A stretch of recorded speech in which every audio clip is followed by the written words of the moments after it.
Welcome, Tiny Hands, Big Dreams, here on the Ecuadorian homestead. We're going to do a bit of story time.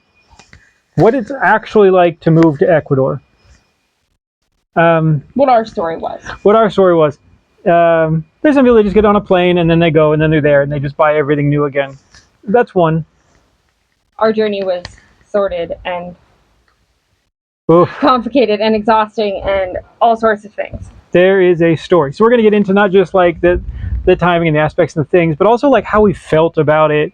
Like there's a lot of emotional energy tied with moving to a foreign country one way.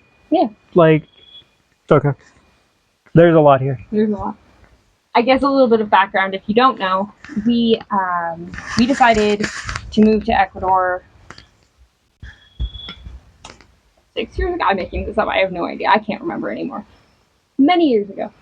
And we moved to Tennessee to flip a house and use the profit, which we had dreams about, to come to Ecuador and start a homestead, an existence from scratch. It was a great plan. We had zero money. I mean, technically it worked. It is working. We were like, wait, we're going to move to a state we've never been, buy a house we don't know about, improve it in ways that we don't know how to do, sell it for more money, take the money to move to Ecuador. And technically it happened. It was just not as smooth as we had hoped.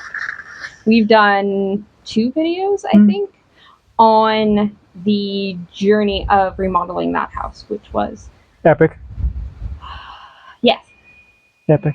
I guess this story starts somewhere at the end of that. Yeah.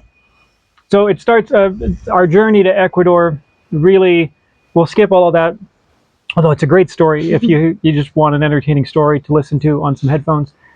The beginning of actively going to move, we started the red binder of officialness. That's what you called it? Yep. It was just because it was the only binder I had laying around. It was red, and I'm red. It's like the president has the red phone on his desk. Be like, get the red binder of officialness. Ooh, serious.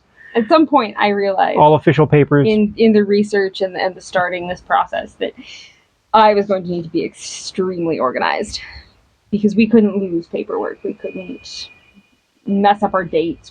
So the red binder of officialness had everything. I think it had all of the paperwork, the anything legal about the house, because we were going to need that in the end process. It had everything about moving to Ecuador. It had notes. It had all of the important documentation. It had our birth certificates and all of that stuff. All the required officialness.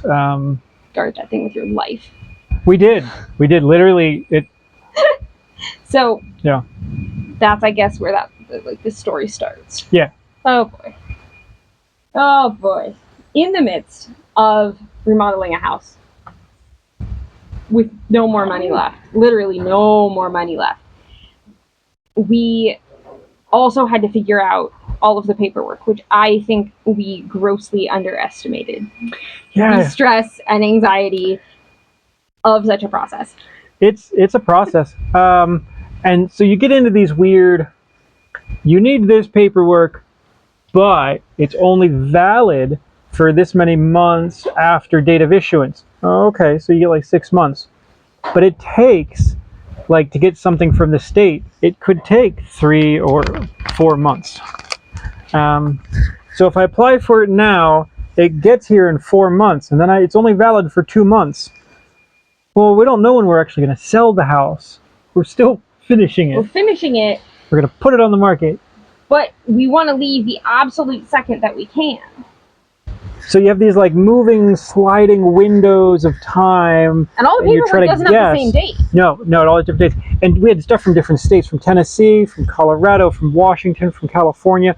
And they all, one of them I actually had to call up a friend of mine in California. I'm like, if I send this paperwork, it takes this many months before they even start to process it. If you physically drop it in the box outside the building, they get to it in 3 weeks. I forgot you did that. If I overnight to an envelope, and he was in Sacramento, I'm like, could you go and just stuff it in the box? And he's like, yeah, man, no problem. Oh my God, because otherwise all those little things. Otherwise, the windows stopped overlapping, and we're like, So stressful. And all of this, if you don't know, it's not just paperwork. It's not just like your birth certificate thing. We had to have all that. Plus, we had to have it apostilled or apostilled, depending on who you are or how you Right. say it. I'm still not sure which one is right. Which is a 2-step process. You have to get the paper. You have to have the paperwork.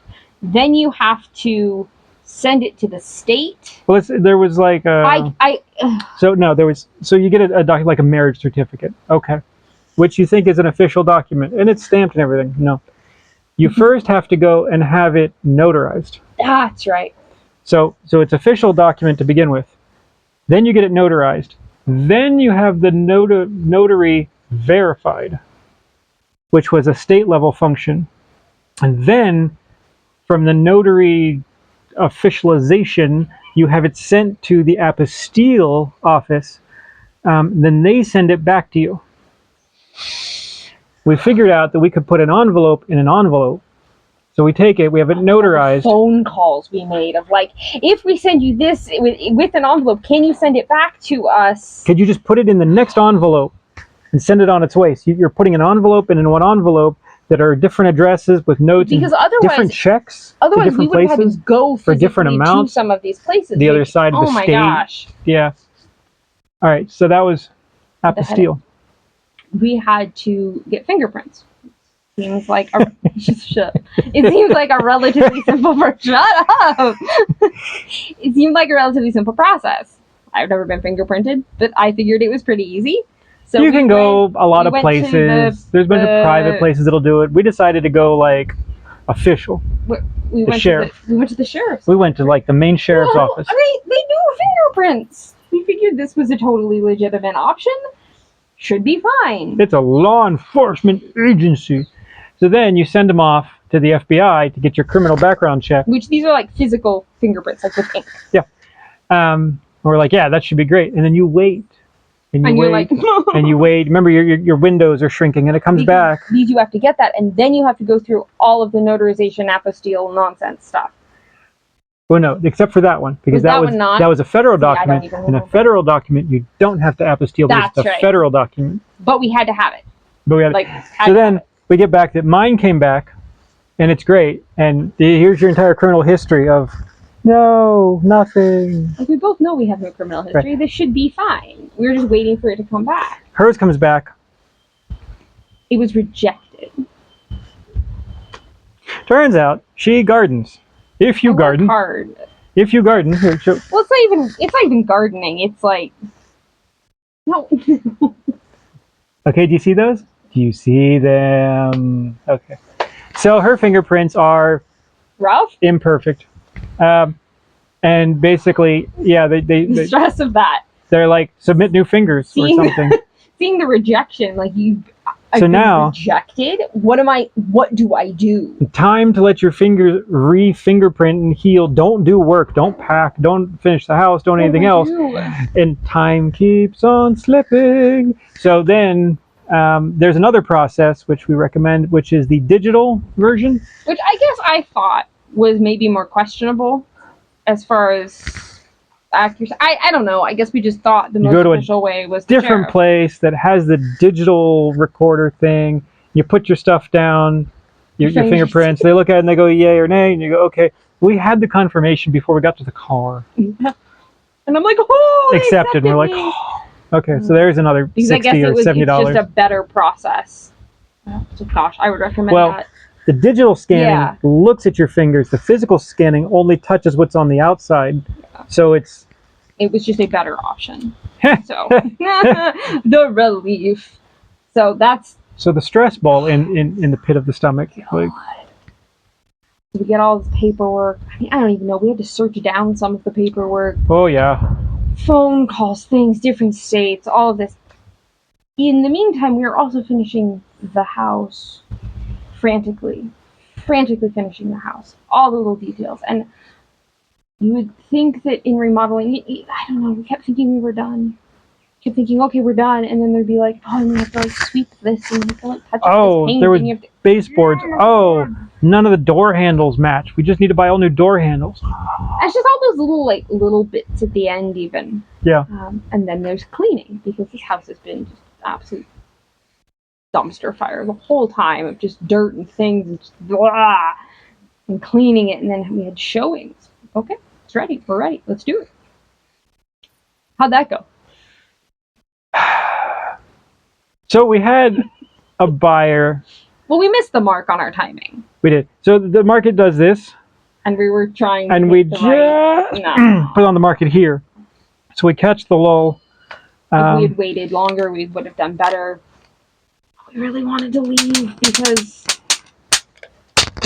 many reasons. Many reasons. So we put it on the market, and we get a buyer. It turns out she used to live there. And at some point we figured out that she was the person who probably trashed the place. Anyway, she really wants it, thinks it's lovely, this and that, no problem. So we open a contract. We're going to go through the whole thing. Funding agent thing says she's, oh yeah, she's got the loan, something, everything's going through. We're like, okay, great. So what's important to know is that it's literally the day that she came and she looked at the property, she knew the property, and we talked. We looked at each other and we went. I remember calling my mom too, because of course my mom was, I guess I should say this too, my mom legally owned the property, which is important in the story later. We did not legally own the property. Obviously it was ours in every other sense. It was an arrangement because life happens. So I had to clue my mom in on all of these things. Or I did, I don't know if she cared. And I remember as soon as they left, I called my mom, we looked at each other and went, I guess we can buy tickets. Because, well, if this process goes, we need to find Airbnbs and tickets, and we need to finalize all the documents, we need to do all of these things to move. And we had to figure out the container being picked up. There's a lot of moving parts. So we started the process. We bought the one-way tickets. I sat for... Clicking the buy button on one-way tickets to another, and they're like, oh, you didn't select a return flight. You're like, yeah. Yeah, I was sweaty. I know. I was so sweaty. So much money that we didn't have. Yeah. But if we wait, it's more. And then I spent hours on Airbnb trying to find all, because we had to have Airbnbs, the timing little pieces. We had to have Airbnbs in Tennessee and in Ecuador, and they all had to land, and there wasn't enough for the whole time, so I had to piecework them together. It's also summer. Well, that's why it was. So it's touristy. There just weren't enough available of things. I had to piece it all together, and I'm doing all this. We're spending all of this money with this date. We had told the people, this is what we're doing. Are we sure we're going through with this? Because we're buying one week. Oh yeah. We're doing the things. We had these conversations. So we had bought all of the things. We had bought the Airbnb. We had reserved the Airbnbs. We had bought the tickets. We had done all of it. And then she's like, oh yeah, no, totally sure. Yeah, this now. Oh, I'm so happy to have my house back. I spent so many years here. So we thought for sure this is a done deal, because it's not like you're gonna back out of this. Yeah, and then at some point, we couldn't get a hold of her. And things. Our agent couldn't. And nobody could. And our neighbor was the one who was selling the house for us. And then finally we're like, well, but she's already put down earnest money, and with her agent, and you verified that. I have a conversation with him. He's like, yeah, the money is she's put down the earnest money. We're like, okay. It should. And then she just, her and her financing friend she didn't have a loan. She didn't think. She never responded again. He lied. Just disappeared. Our agent was like, yeah, it turns out the money's not there. And I'm like, you said it was.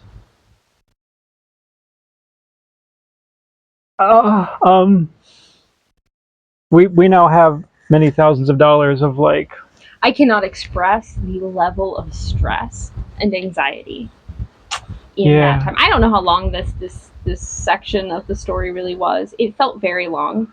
It felt very stressful. Time. Being a relative creature. gets stretchy at times, gets compressed. So I think we had like group crying time. It was so bad. We're like, oh God, like what do we do now? So like, do we cancel everything? But there is a cost to canceling things. Oh, it's significant. And we might still need them. Yeah. Yeah. Yeah. That's rough. That's rough. So back on market. And along comes Cry a little bit. Yeah, a friend of the mother-in-law, mom's. yeah, who was looking for something like that, and we're like, okay. So she comes, she sees it, and we sold the property fully remodeled, absolutely, like everything replaced, gorgeous, just a gem. All the animals, yeah, as the animal structures, as a hobby farm, totally like walk in it, it's going. She goes, yeah, okay, and we're like, we have two options: cancel everything. And we were very upfront with her. And we have to push everything forward, and it's actually a big expense for us. Or B, move very quickly on a close. Like, outrageously quickly. Yeah. So that's what we did. My goodness. And I think this was about the time that I had a little bit of a meltdown, and I begged for a calendar. There were so many pieces of this, because now it was go time. Now it was all of these dates for things that had to happen. There were cars to sell. There was like the container. I needed a calendar, and we're also shipping all of our belongings in a container, and that had its own. And selling all the last minute things that we couldn't have sold before. Yeah. So you just dropped everything one evening and just went and bought a giant desk calendar. I will go right now. And I drove to Office Depot or something, and I bought the biggest desk calendar I could find. I put it up, and I marked, this is the date that we're leaving, and then I backtracked everything and this, and it honestly helped us all, picture the last day, and then we can also put, this is when this document expires, this one, this one, this one, this one. Yeah, we took that with us. We had another one. We actually applied for I forget what it was. We actually got a duplicate of a new one of one. Yeah. So we wrote it all out on the calendar and everything. And then I honestly don't know really what happened next. I guess we just kept going. I don't know. You put your head down and you just keep solving it was just problems. Such a blur. Because there were issues with the house and things, stuff. So I guess that's a fast forward point. Yeah. So just at that point, you just keep pushing, going. I just don't remember. You make sure there's no showstoppers, and then we get to trying to get the container picked up. Oh, I guess a lot of that was packing. Yeah. Because we could actually finish packing. Because we were like, well, we can't pack. We had packed all of the extra, but we needed to keep all of the regular life stuff out, because we didn't know how long it was going to take to sell the house after the first thing fell through. Sure. So that was now we're packing. Now we're officially.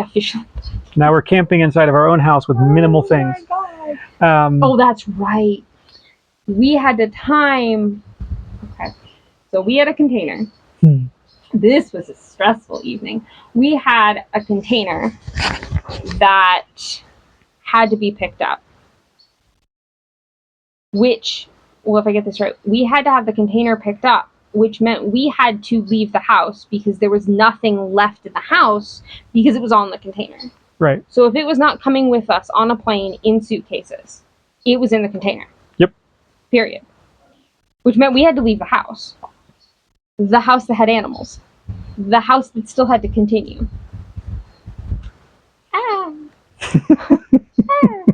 So we made a super unconventional agreement with the buyer, where she actually was going to move into the house before it was sold to her.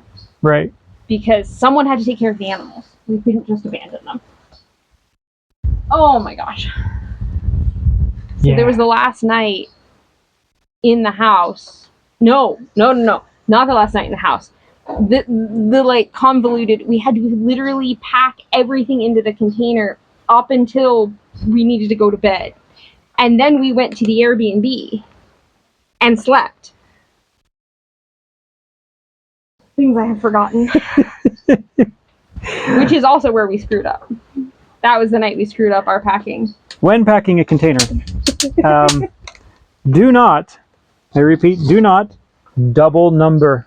Do not reuse the same number on 2 boxes. They all have to be. Yeah, I guess that's important. This is not just packing. Don't like you pack late at night. Have one person stand at the door of the container with the clipboard, verifying everything, going, wait a minute, that box is wrong. No, we got so frantic at the end, and we're just like... Pre-print your numbers, so you're not doing them on the fly or writing them down.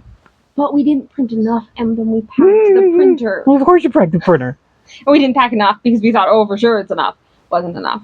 Yeah, at some point you just like, here's like an old rice bag with like some towels and things in it. And you tie it up and you're like, that's 164, and you chuck it in. It was so stressful. So we got that all done. And we moved to the Airbnb, one of 2 Airbnbs? Right, the first one. We went to the first Airbnb, and at the first Airbnb was sort of then like, well, we're not done. We've only packed everything in the container. We still have to go clean the house. Like, we just sort of... Yep. Because realistically, to clean the house, you need to get all your garbage out of it. Yeah. So then we had to go back and clean the house, which I don't think anyone enjoys cleaning a house after they've moved out of it. You're doing work that you're not going to enjoy. Maybe this is the point where we should each individually express how we felt at this point. No, how did you feel at like the point where we had moved out of the house that we recreated? We made a really comfortable, pretty little house. And we obsessed over every little detail of like replacing the window screens and the doors and the door handles and the all new baseboard. Do you know how much baseboard is? Every inch of it in the whole house. And we did it all ourselves. Every single piece of it. Yeah. You built our counters. Oh yeah. They painted. They're the only ones in the world like it. Like they were like, I went sort of off the crazy end of custom there. You built your little workshop. Oh, gorgeous tiny little workshop, little half cow and everything. Like, we put love into this place. It was so nice. The outside too. We had our that was the other thing, is these were our animals that we were also selling, also leaving. Yeah. The kid cried a lot. He had to leave his rabbits. It was a very... And the best ducks ever. Best ducks ever. So much like that. It was a very strange experience to put your entire existence in a container, lock it, and then just like, now what am I doing? It gets stranger. So we do that. We clean the house. The container needs picked up. There's kerfuffles with... Oh, no. You're not done. Wait, oh no. You're kerfuffling before we get the container picked up. I was going to do the picking up. You're jumping ahead. Have you forgotten the multiple days of terrible? Yep. Have you forgotten the stressful phone calls with the company that was going to get the container and the things and the stuff? That's the kerfuffle. The kerfuffle happened before we even they picked it up. Kerfuffle 1 and kerfuffle 2. Yeah, there was angry words. This is not a man who gets verbally angry at people. You keep your cool. You're relatively reasonable. I was written up at a job once for not losing my temper. Written up like as an official warning. She's really funny. You got really angry. I was told she was very good at what she did, and in my opinion, no. She monkey ups the football. So we're sitting there with a container that's supposed to have left. Which was the whole reason why we rushed to get everything packed, which was the whole reason why we were paying for the Airbnb, was because we had this date where the container had to be picked up. Yep. Now we're just sitting around. It's just sitting in the driveway. And she's like, oh, yeah, sorry. Couldn't get a... Sorry, it has to leave. We're selling the property. We have a boat date. We have a thing. We have an us date. We can't lose access. The property is no longer ours. But we also can't. We were like, we can't. We have a plane ticket. We can't be on a plane. The containers. Can't change all of the dates at this point. She's like, yeah, I couldn't get a chassis for it. Sorry. Well, when did you start looking? Oh, this morning. We were Well, so but she's like, angry. oh, well, there's a shortage. I don't. Why didn't you start a week ago then? So she's like, oh, we're doing this, we're doing that. We're having drivers just driving through like people's like lots looking for extra chassis. And I'm like, again, if you knew there was a giant shortage and a crunch and this was super critical, why didn't you start it before the morning it was supposed to be picked up? Literally, she had one job. Like, this was your job. Yeah. And she thought we were being unreasonable. So we had those arguments. We also had to sell your car, which is a small, I guess it's a small piece of the puzzle. It is, but it's one of those time sensitive, like how do you, so I managed, luckily this was when the price of used cars was getting kind of crazy. 21, 22. I think. Anyway, the price of used cars was going way up. So I'd seen a thing in a paper for just a local like car dealer, used car dealer, and so I went down there. I'm like, you say you'll pay this and that, and they're like, yeah, and I'm like, would you give me this much for that? And it was Mazda 3, Yeah, that was your car. Yeah, it was a good car.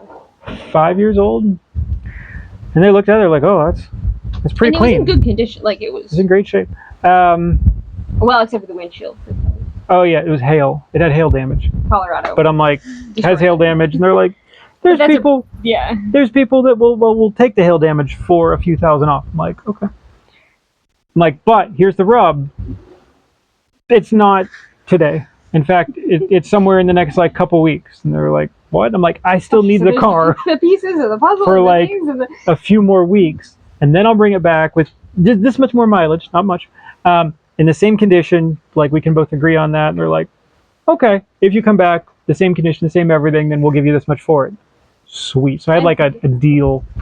I guess this is after I had sold my car, which wasn't really selling my car, because my car. We were about to sell my her car is the only car I've ever had in my whole life. It's just the way life worked out. And while it was not a great car, it managed to survive everything I put it through, my teenage years. Not taking care of it, driving across the country, like it was.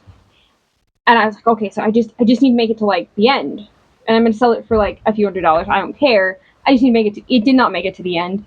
It absolutely gave up a few months before we moved. Transmission let go, like right before we were gonna sell it.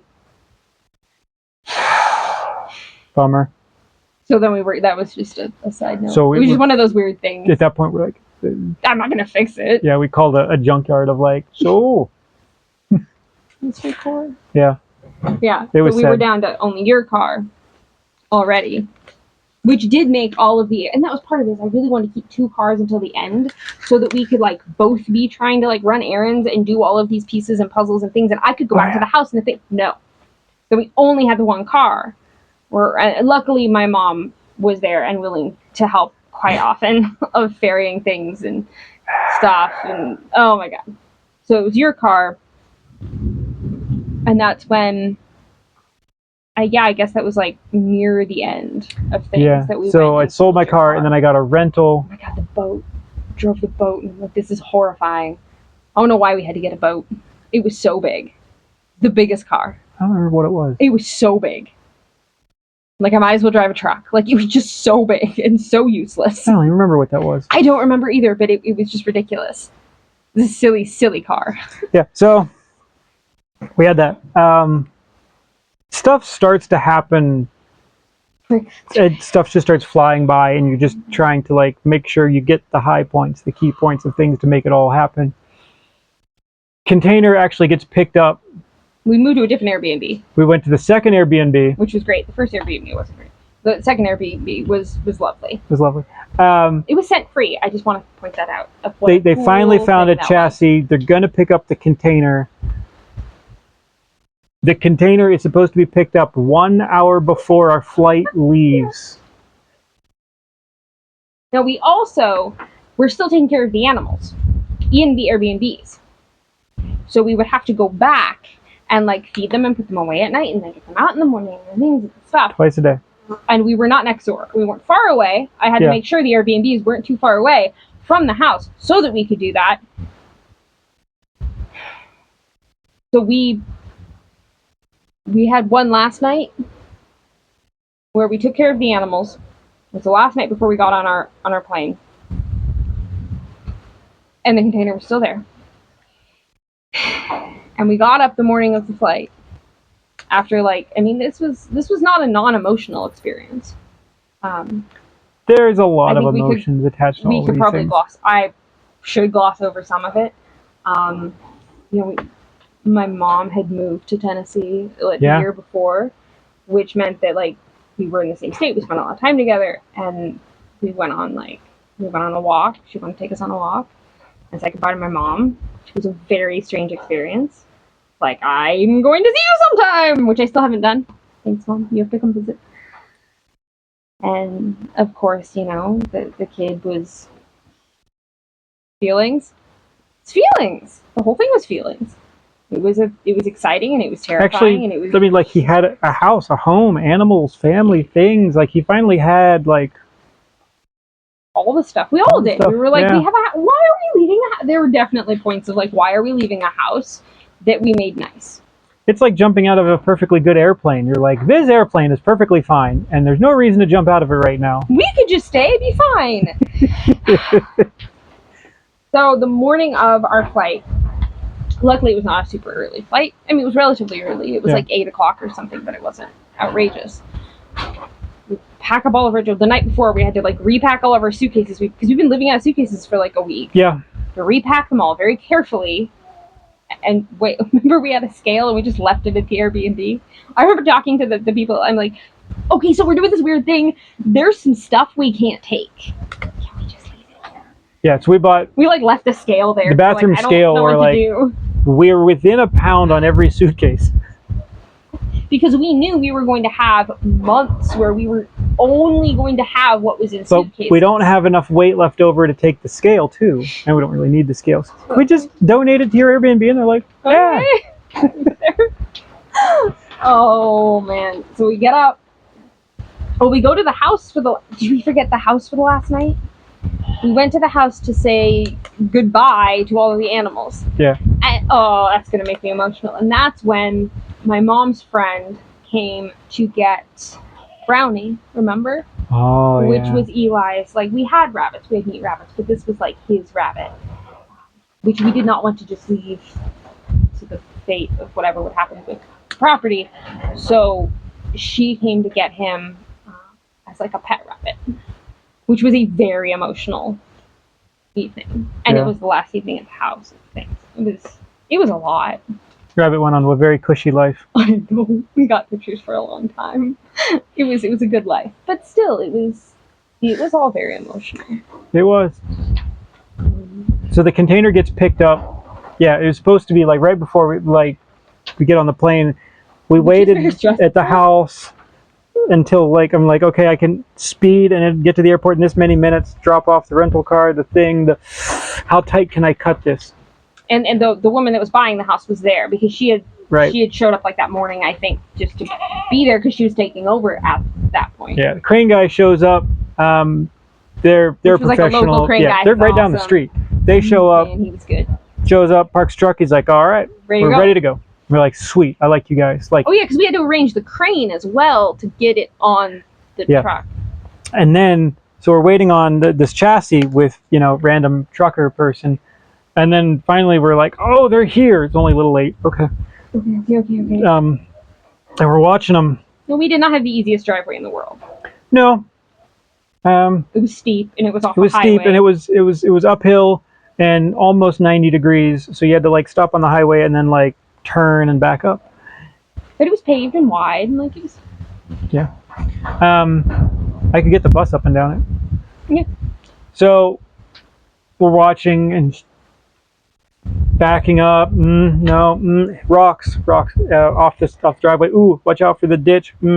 Something. People honking. Okay, pull out of the way. Let everybody go. Okay, try it again. Okay, try it.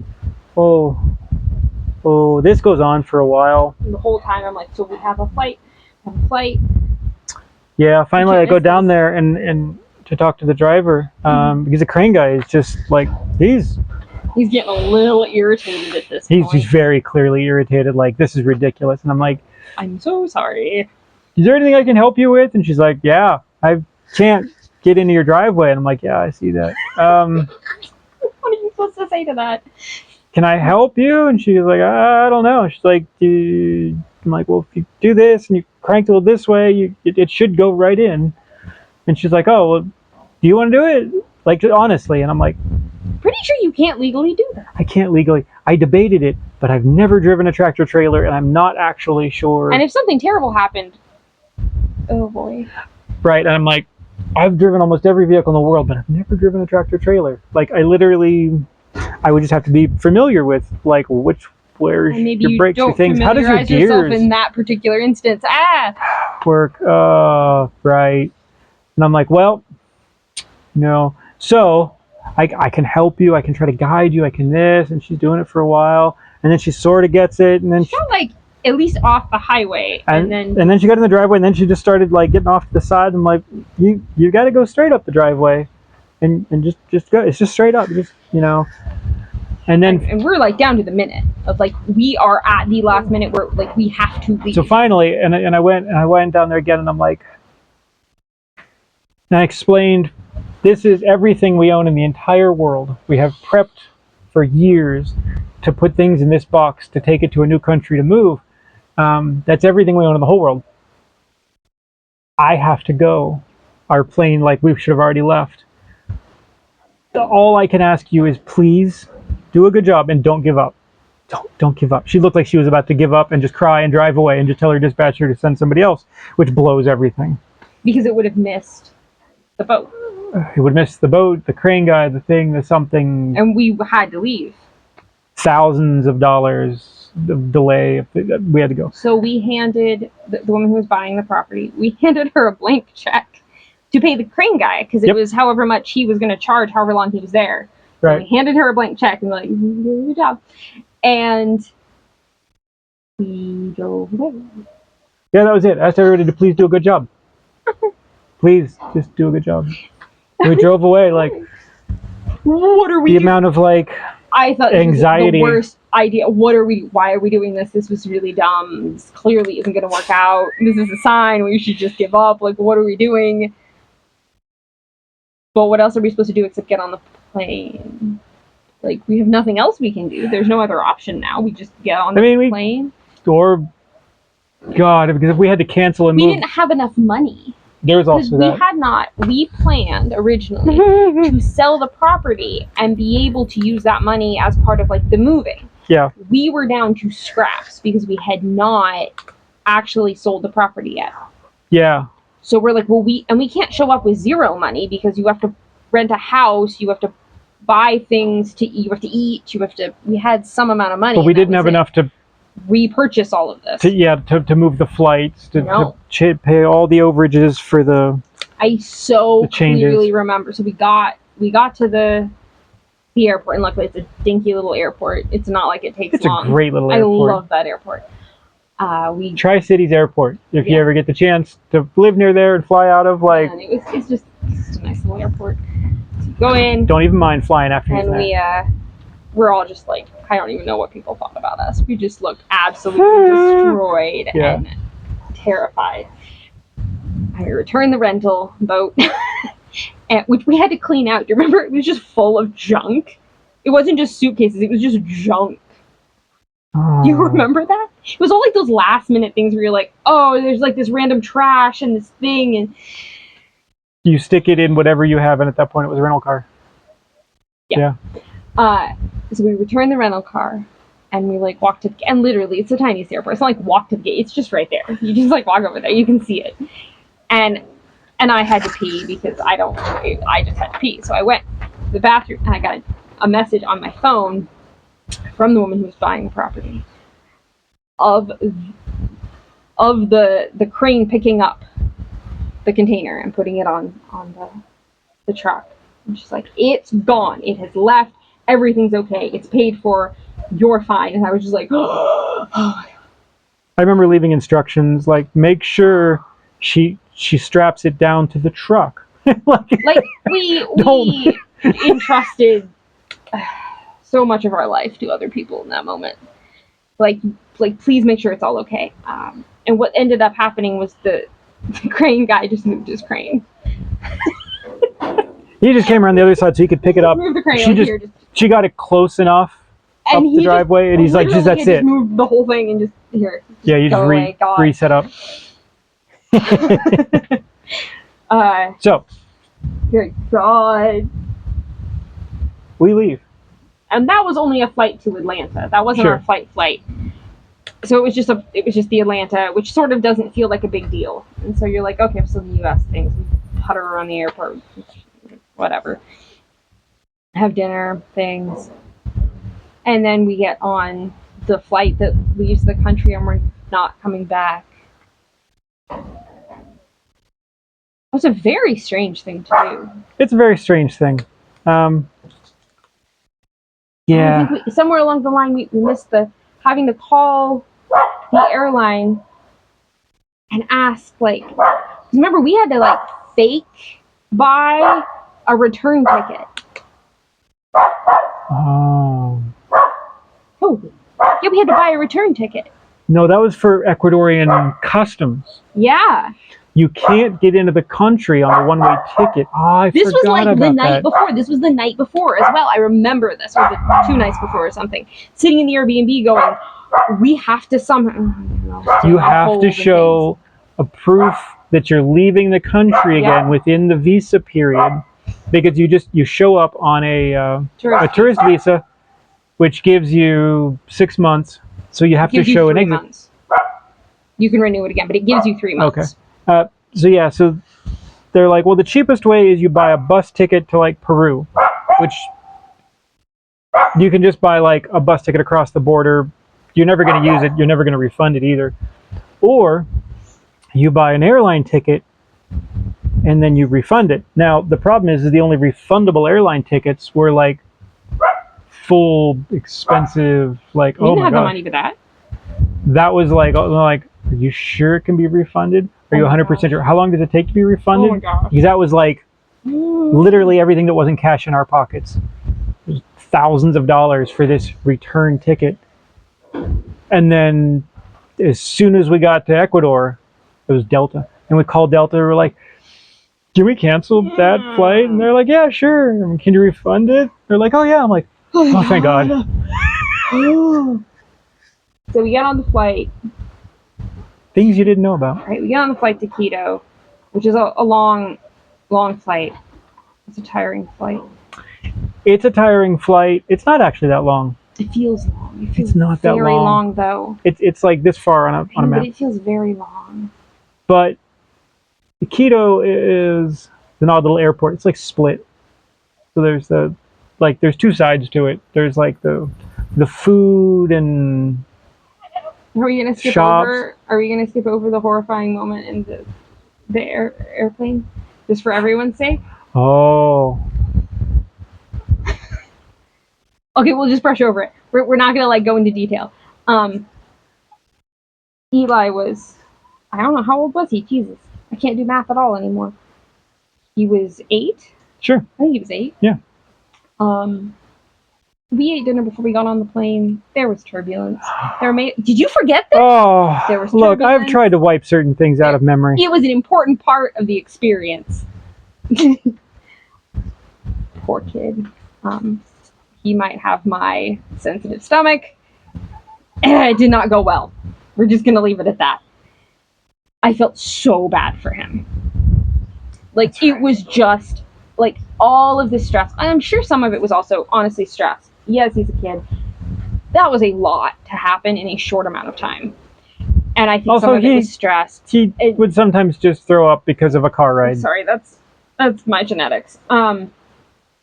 It's just I'm the how kind of person that stomachs are. enjoys roller coasters and things and stuff. And he's better now, but and it could have also been dinner, and it was just horrifying, and it was just an added level of like, just I felt so bad for him. So anyway, So it was stressful. The flight was, I think that's why that flight was so long. It was a very stressful flight for me yeah. as mom. Also, everybody on the flight was terrible about them. It was just a terrible experience. Not a good flight.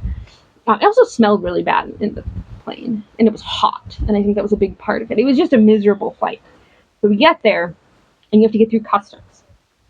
Now, this was 2021, because this was the time of masks. He threw up into his mask. I had blocked that part out.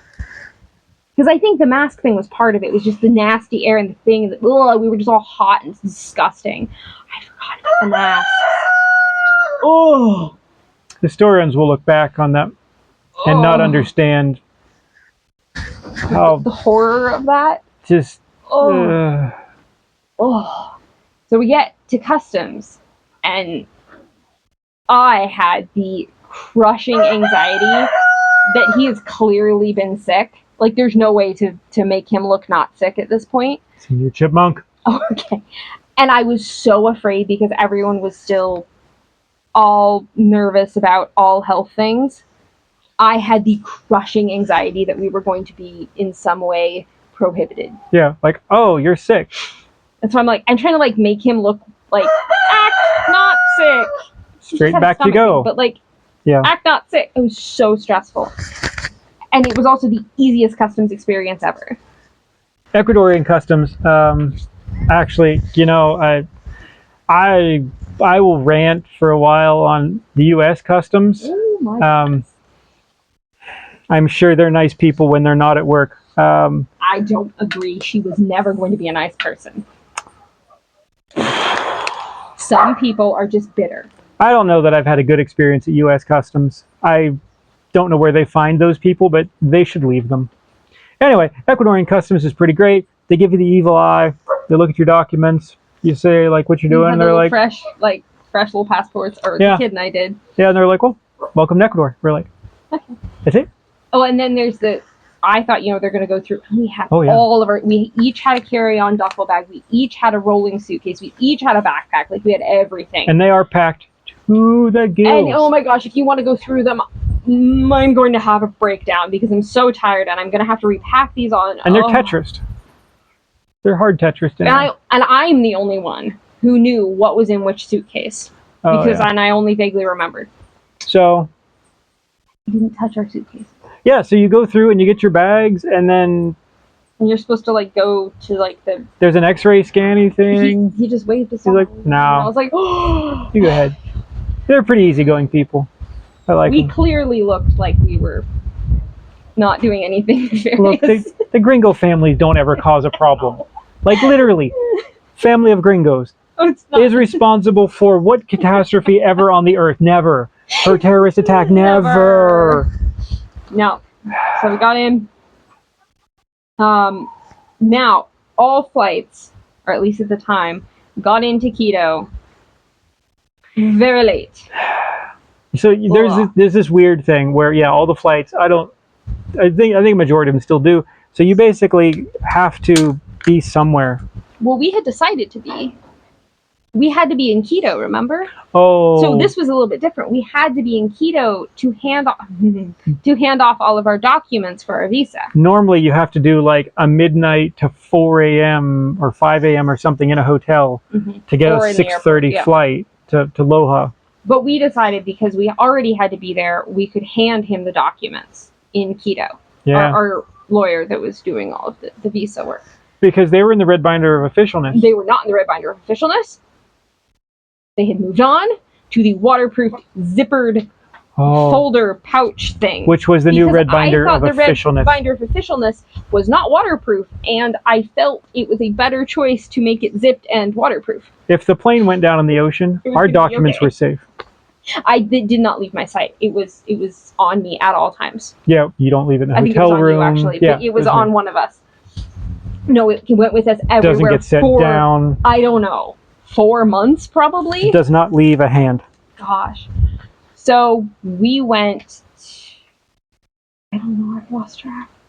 I think we went to... I don't know where we went that night. We did not go straight to Quito.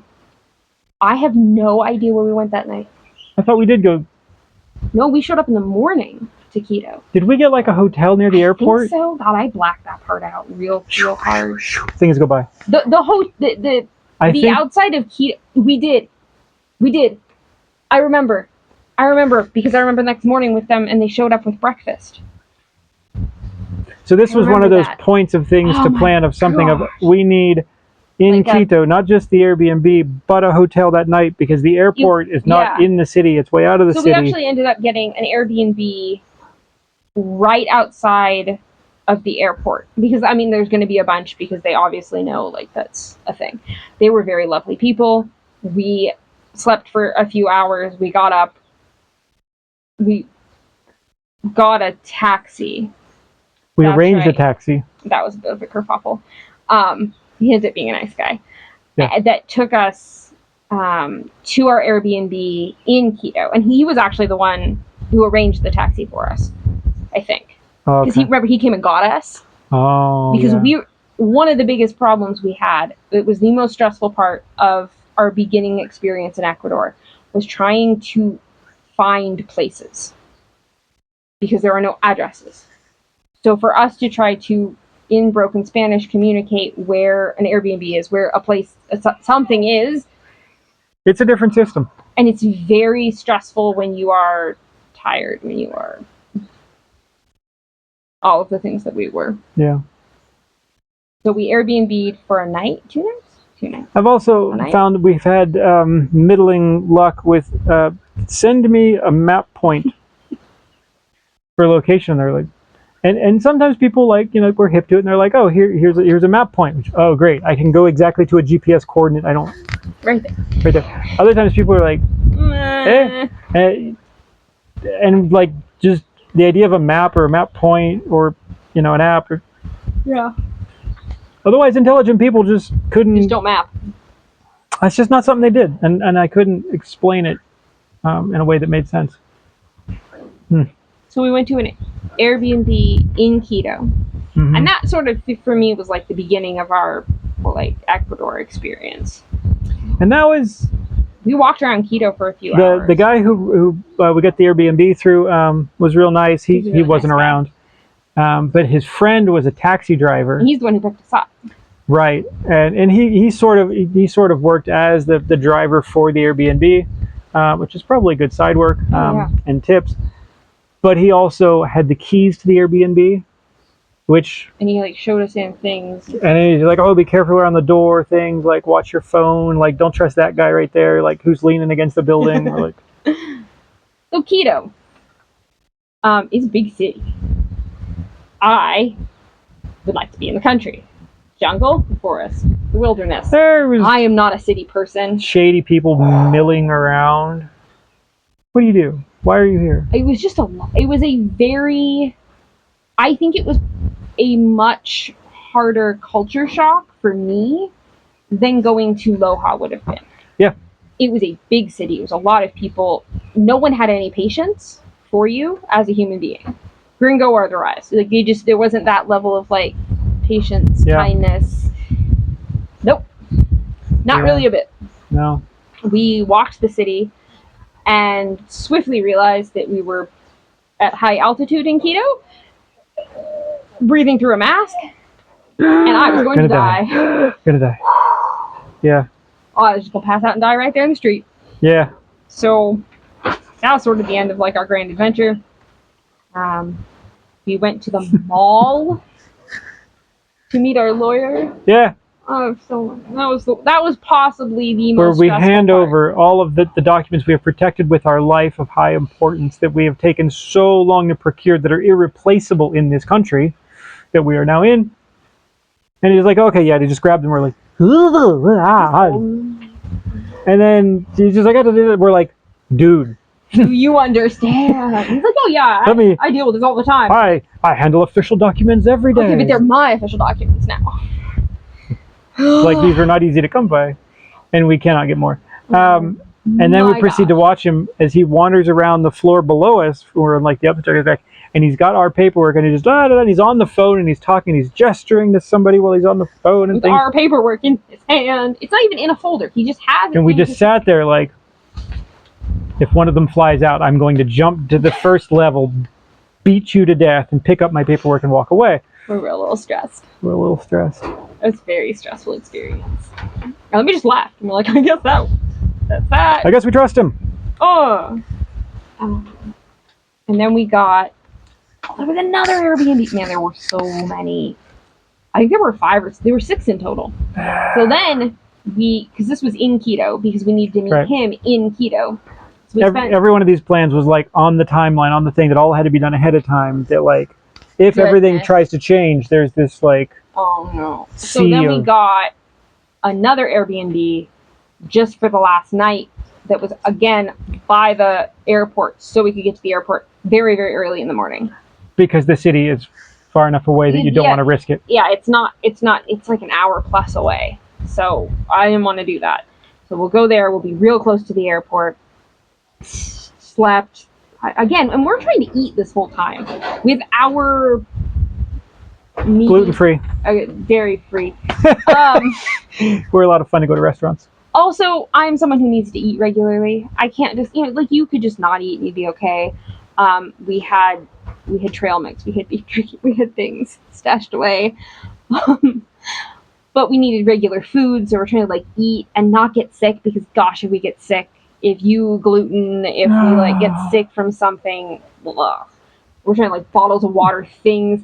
And as we have gone throughout like 3 days from getting to Quito to our flight to Loja, like we were weighed down by more crap somehow, and I have like bags hanging off of me. I don't know where all of it came from.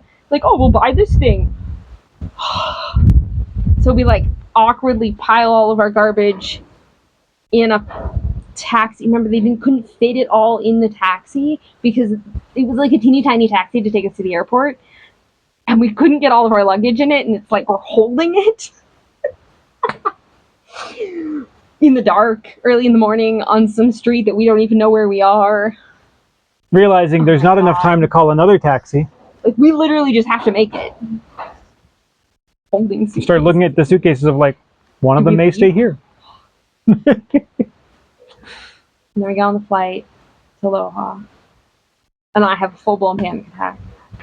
I do not love flying. It is not my favorite experience on Earth. And if you ever take a flight from Quito into Loja, you will know it is not. There's a chicken in your mulberry. Would you like me to kill it? Oh, yeah.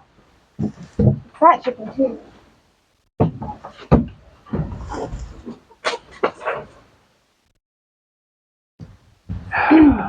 Chicken's gonna be soup. Accurate. Chicken. Okay. The flight. Right, so it's a smaller plane. There's like 30 seats. It's bigger than the last one we took there. Yeah.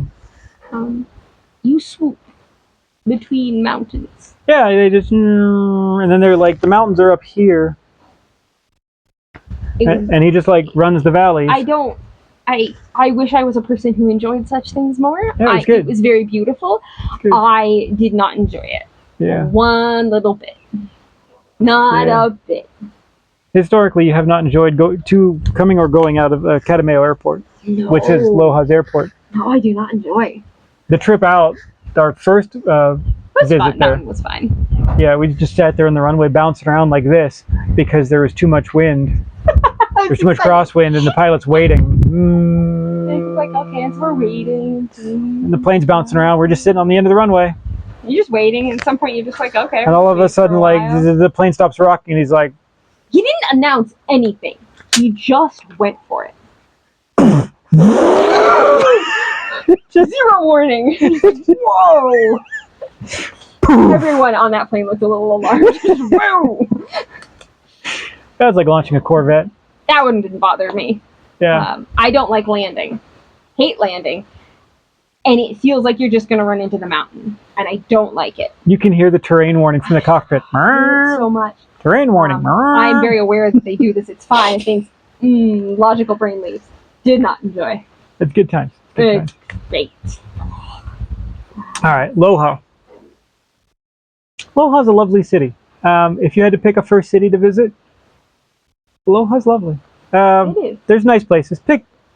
ask advice. Pick a good spot. There's some like Not good spots. there's some loud spots. There's some smelly spots. There's some.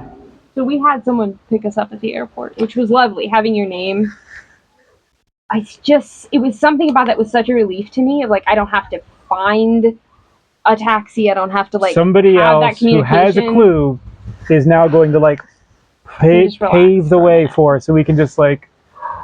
And it was a truck taxi. Yeah. We took all of our stuff in the back of the truck. Yeah. And we're just okay. And it was a bit of a relief. Yeah. We're just like, we're here, we're good. And then at some point it occurred to me, because it's like an hour, 45 minutes, an hour to Loja. It's an hour, yeah. At some point in the drive, it occurred to me, I think we live here now, and that was a very weird thing to. Because you're so busy and all of the like here to here to here to here to here to here to here to here for months. And you just look around like nothing about this is familiar. We're here. This is our home now. What have we done? We are very far.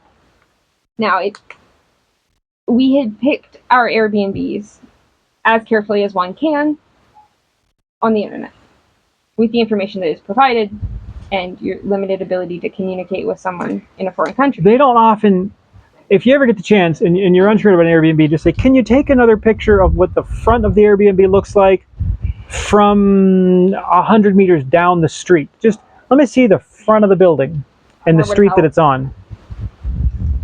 No one could find it. No one could find it at all. We're trying to like. The other thing is we did not have cell service because you have to go there and you have to get a chip. Well, we did not have said chip. So we don't have anything.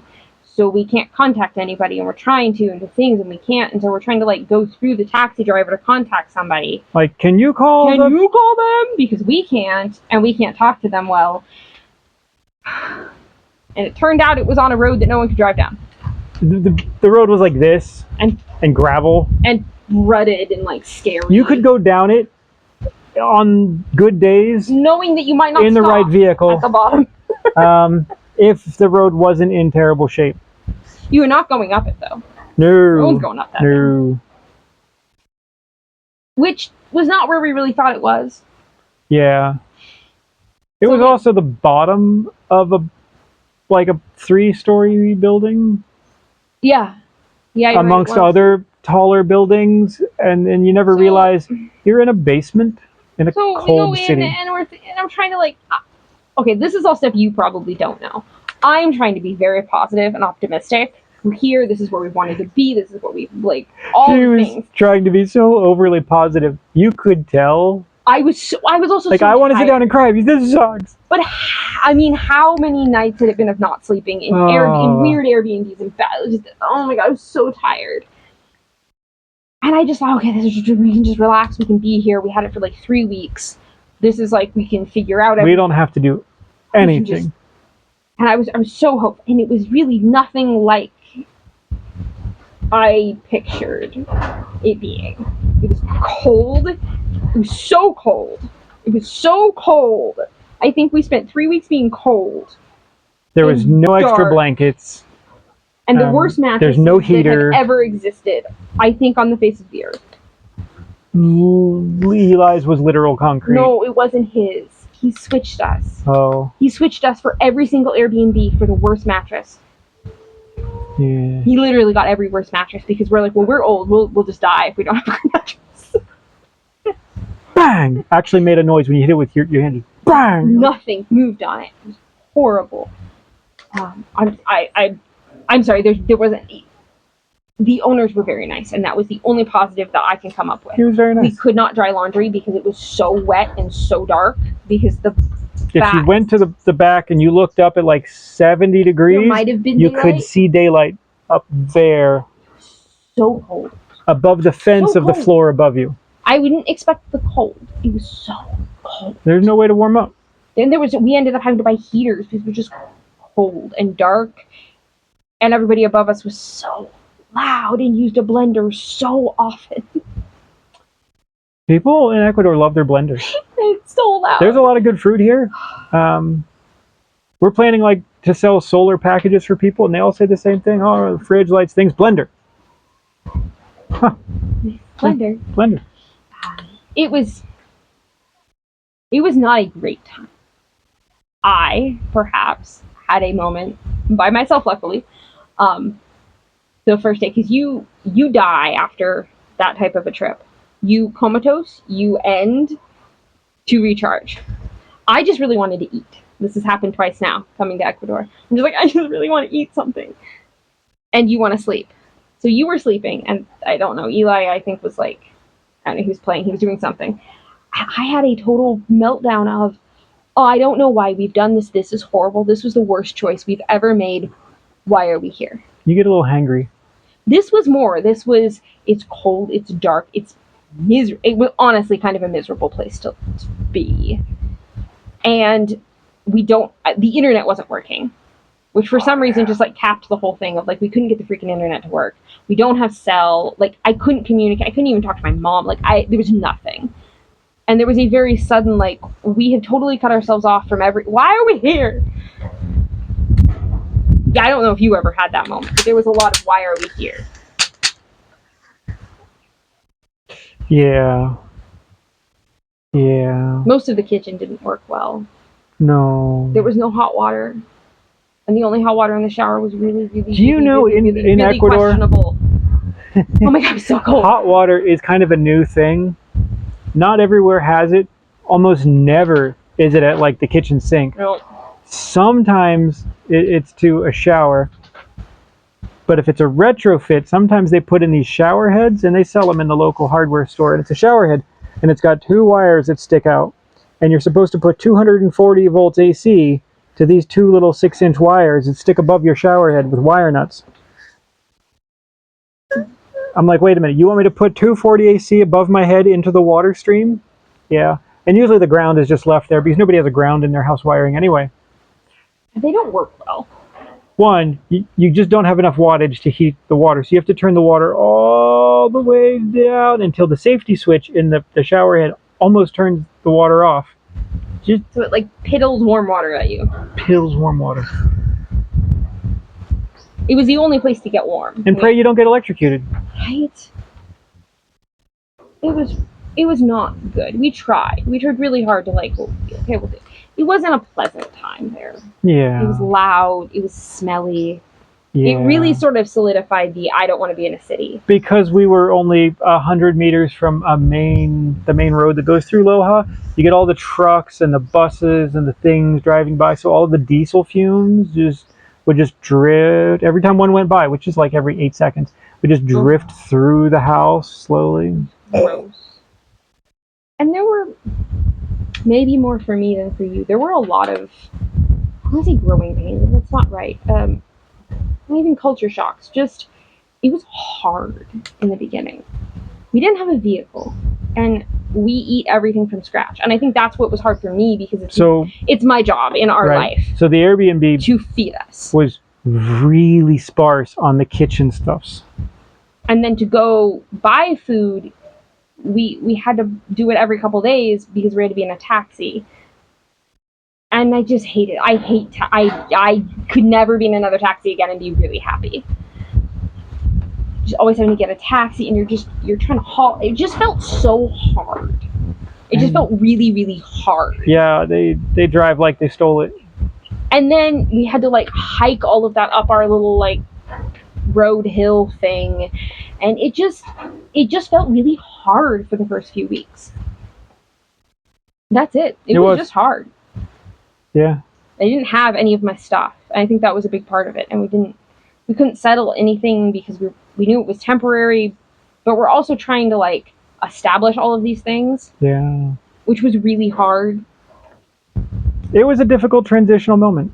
It was very difficult for me. I think you did better. Which I sort of didn't expect, to be honest. And it was, I think for me, there was also a lot of like, we worked so hard for this and I'm so unhappy. Well, that didn't. Why? Like, wait a minute, when I get to the other end of this, it's what we wanted. End of all of this and it's great. And it was just not great. It was very stressful. It was very hard. it was not great. It was not great. It was not great. And honestly, it was not great for a long time. And that's temporary living. But it wasn't great for a year. But that's a longer temporary, and that's a longer story. But that time of moving, I don't know honestly if I was super excited at any point, which I guess I wish I had been able to be excited. Yeah. You know what I mean? Yeah. We sort of had to hold on to that of maybe one day we'll be able to take that excitement out of the box and use it again. Because it was just and we so did stressful. When we bought the property. I was not excited, I was stressed. We were like, oh, we got a property where things and we can do this stuff and we can No, build I was excited. But moving here was just as stressful in a totally different way. Yeah. But it was the end, which we thought moving to Loja was our this is it. Yeah. And I'm kind of glad we had a second this is it that I could be excited about, because I wasn't excited about the first one. The first one was just a lot. It was a lot. It was a lot. I think the only bright point that I remember very distinctly about that Airbnb was when we had the coconuts delivered. And I was like, we have 30 coconuts. That's true. You can get coconuts delivered. And I was like, well, I'm okay then. And they're like $1. I'm okay then. I'll be okay. The guy pulls up in a truck and he just starts chucking them to you, and you just stack them up in front of the house and you carry them on in. Yep. I was like, well, okay, that's pretty good. Yeah, that's pretty good. Yeah. And realistically, it's not like it was terrible. It's not like anything was awful. It was just uncomfortable. Yeah. That was the majority. And it was a lot of, anyone who has moved to a different country, gosh, even a different city, a different state, there's you have to, where do I go to do this? Where do I go for this? We're still figuring it out. That's because we moved. Yeah. But there is a lot of that, and you're doing that in not your language. Sorry. And it's convoluted a lot of the time. And there's a lot of, luckily we had people we asked that helped us at the time. I don't know how to open a bank account. Yeah. Those little things. Yeah. And we lived out of suitcase. I was very tired of those clothes. Fair. All right. Yeah. Well, what do we call it? Mm-hmm. That was our moving to Ecuador. That's thoughts, emotions, feelings. It was a lot. It's still a lot. Just going back over it, it's. Oh, no wonder I was tired. Yeah. Yeah. Lesser people might have broken down totally. Thanks for watching. Subscribe if you haven't, and we'll see you for the next one. Who's that? Now those greens, piggies. I